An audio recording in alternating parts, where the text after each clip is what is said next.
Okay, so I'm going to talk about something you guys will probably, I don't know, maybe you'll become disenfranchised. This is for anyone that wants to watch my video, which could be anything from 1, 2, 3, 5, 10, maybe 11, maybe 12. And I'm not going to go much past that because let's just admit it. You know, I got a lot of dead subscribers, people that I sub for sub, and, you know, maybe they didn't turn their bell off. Maybe they don't find my stuff interesting. And that's okay because there's a lot of YouTubers that have the same ratio. You know, they don't exactly have a lot of their subscribers even tuning in to watch their stuff. So, yeah, I've done the math on it, and it's pretty easy to figure out. Plus, YouTube messes with their channels anyway and turns their bell off. So, just considering that, I'm not worried about how many people are going to watch this. But I am going to say, I came up with a theory. You're not going to hear this anywhere else. Cyclically farmed evolution is what I call it.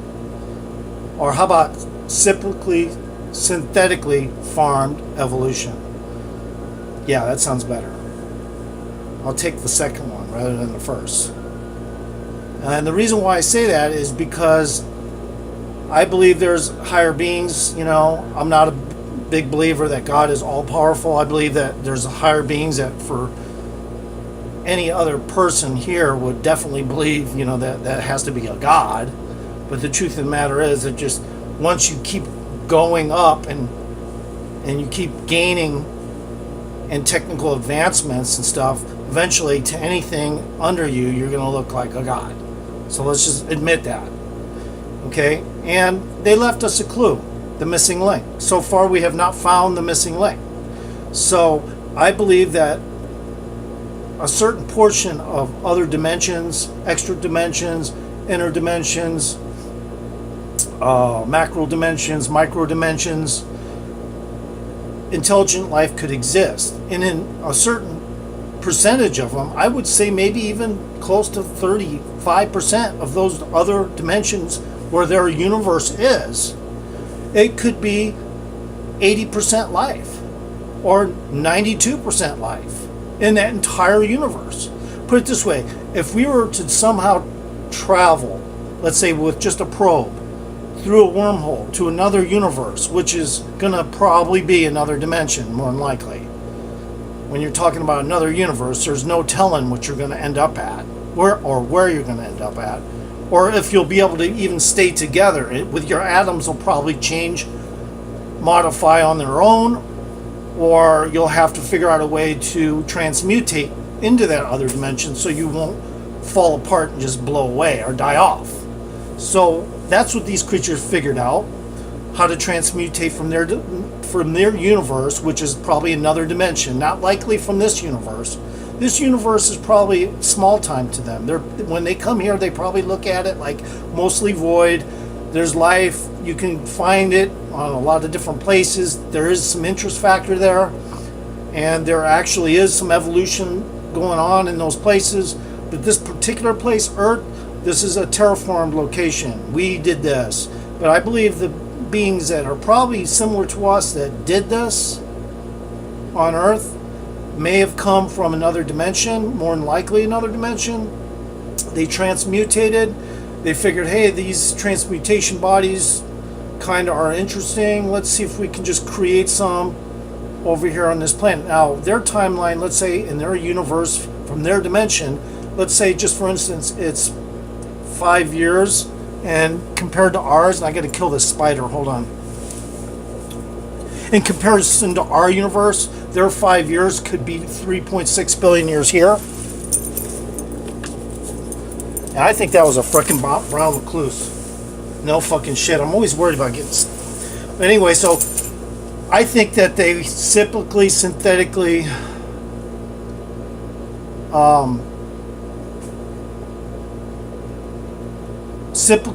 synthetically modified our evolution. I think that's the way to say it. Because maybe where they're from, they have evidence that actually happened. Because, like I say, from their universe's standpoint, maybe they have an 80 percentile ratio of life. Let's say when they go off a planet from their universe, something like a planet, and they go into space, instead of there being a vacuum, there's more organic life. Because the entire universe has an atmosphere. Think of it that way. So when they came here and realized, gee whiz, this place is totally void, let's try to start up camp here and make something happen, and kind of fool the beings into believing that, it's like evolution, so that they don't advance too quickly. Besides, they have this sun that could, that we may not always be able to control some of the circumstances with this particular sun. It might just flip out and its magnetic field might change and they'll just get, torched. So let's just play around here for a while. And I believe that's exactly what they did. But in the meantime, other creatures from other universes, macro, micro, extra, or inner dimensions, came here trying to cope with these people that are these beings that were supposedly in control. And they were laughing at them like, hey man, you're not in control, right? We could do what we want. I mean, we're way past needing to, but if we so choose, we can change the game here. And we can depopulate this and start our own experiments here. You do realize that. And those beings are probably a lot similar to us. Probably like, yeah, we know. We know we were once in charge and we aren't anymore. We get it. And that's kind of the way I look at it. I mean, I look at the science fictions. If you look at some science fictions, and a certain majority of them, there is some dedication to what I call, a slow, how do you call it, disclosure, but I don't like slow disclosure. I've already kind of figured out what's going on. You can say that a crane developed a long beak over a long period of time so it could fish, but I don't believe that, because if you just go back so many years, the Yucatan Peninsula blew up with a giant asteroid and pretty much evaporated everything on Earth. Anything that was around would die because the ash would be so heavy in the air, eventually it would cut off the sunlight. Hummingbirds, birds of all kinds would die. Or dinosaurs. I guess that's the one they say the dinosaurs died from. But we've also had other cyclical events, floods and stuff like that, which would to me diminish the odds that anything could possibly evolve here. So as much as you guys would like to believe in evolution, I'm of the personal belief that we are synthetically manipulated into evolution. I don't know, I'll make up a name for it someday, but yeah, just so that we would, but it's really just cyclical experiments, so that they could say, hey man, that animal did pretty good. Now, like I say, their time standards are going to be so different than ours. Just the way they came from their universe to this one, it was so different. They had to transmutate so they could even operate. They're UFOs, the vehicles we see as UFOs. They may also have had to have transmutated into one technology to another technology, so the atoms wouldn't just blow up and split apart. They had to transmutate them. So otherwise, nothing from another dimension could make it here. So like if you see a science fiction, they show somebody go through the wormhole and they end up in another universe, more than likely it's not going to look anything like this universe. More than likely the odds are there's no comparison. You won't be able to make a visual contact with it, because your eyes are working in this universe with the atoms here. Once you transmutate into another, if you transmutate, which the likelihood would be that you'd have to find out how to do that prior to going to another dimension.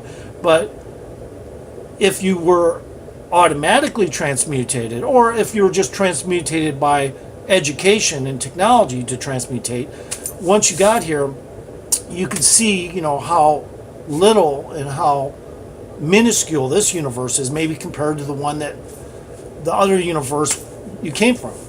But you'd have to be able to, like I say, transmute, and otherwise your atoms wouldn't function in that universe. Your atoms, everything would change. So that's my theory. That yes, I do believe that there is planets and stuff and evolution in other universes and stuff like that. But I think mostly they're from other dimensions, and this universe is just kind of like a little speck, a sand grain of a universe, if you will. in our particular, dimension. And I believe other dimensions, will from time to time filter through a little bit, and that's what wormholes are. They filter through just enough to where there's possibly a way to get to that universe, but to even try, you better figure out how to transmutate. End of story, or you won't be able to do it. So what I'm saying is those creatures, as well as science fictions, are slow disclosure. You'll see a lot of science fictions that, to get you all hyped up, oh, that was a cool movie. Actually, dude, it probably has a lot of reality based in it. You just don't realize it. There's certain higher ups that know these things because UFOs didn't just come down in the 1940s and shit. One in Cape Girardeau, one in Roswell. No. They go way back. They have freaking Star Wars like fights in freaking, I think it was Germany or Austria. And some of the Persians witnessed some atmospheric fighting going on. So we had our own Star Wars type shit going on here. At that time, we would be comparable to Ewoks. Not really able to do much, just witness it all. And then maybe if something fell into our hands, we could try to hide it away or something. But chances are, the technology was so extreme that just trying to handle the stuff would be impossible without the right kind of equipment. So, but some of it may have been able to, some of it may have been retrievable. Let's say the Ark of the Covenant, for instance. I think that was a piece of technology that was relatively we could handle it, but it was unsafe. But we figured out a little bit how to use it, and we did bring down the walls of Jericho. Had nothing to do. Jesus Christ is just an extraterrestrial to me. Okay, so the walls of Jericho were brought down with a functioning, dangerous piece of equipment, and of course, just to move it around was a problem. This is something a lot of Jewish people don't want you to know about as well, because they do have some insight there. Okay, I'm not a hater of any particular race or anything, but I will say that certain secret societies, even the Templars, are, to me, have a secret that they don't want you to know about. Academia has secrets that if they talk too much, they could lose their job. They could lose their license to practice. As a professor. So a lot of these people that are teaching our kids, they know they're under somebody's thumb. And when you hear about movies like Men in Black and secret agents that come and threaten people, it's because they're protecting these vast secrets. They don't want you to know what they know. It's kind of like when you were a little kid and you had to earn your respect to join the club. And then everyone else was, you couldn't let anyone else join the club because that would be an insult. Not only could they not pass the test, but they were stupid as fuck. From your vantage point, they were stupid as fuck. So that's what a lot of these secret societies, they have that certain pride factor where, oh, well, we got all this, special information. Why would we just give it to Joe Blow? He's in there drinking a six-pack, shooting grease farts, watching the TV. No, that's not going to happen. And that's what I believe.